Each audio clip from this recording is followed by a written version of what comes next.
লাখ পাইলে সামনে আসলে, লাখ পাইলে সামনে আসলে, মানে কুমিল্লার ভাষায় দাঁড়ান একটা ভিডিও দেখাবো। ভাতিজা হাসনাতকে আলটিমেটাম দিতে যায়। ভাতিজা কত দানে কত চাল তুমি দেখো নাই, তুমি মনে করেছো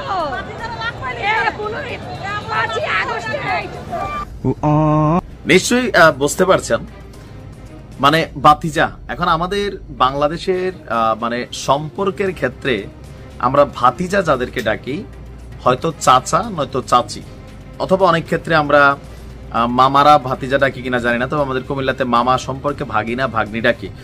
তো যেই ভিডিওটা আপনারা দেখছেন, আমার ধারণা হাসনাত নিজেও এই ভিডিওটা দেখে হাসতে হাসতে শেষ তার এলাকার দেবিদ্দারের চাচিদের এই ধরনের কর্মকাণ্ডে। এখন এই ভিডিওটা বেসিক্যালি 2 থেকে 3 দিন আগের, ইতিমধ্যে সোশ্যাল মিডিয়াতে এটা ব্যাপক ভাইরাল।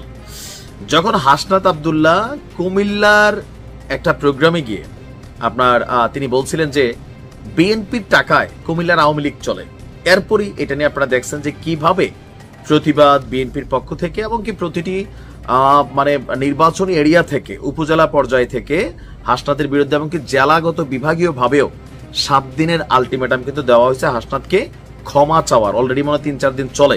তো এর মাঝখানে ভাতিজা হাসনাতকে নিয়ে চাচিদের এই ভিডিওটা ভাইরাল। তো এই চাচিরা বেসিক্যালি কারা?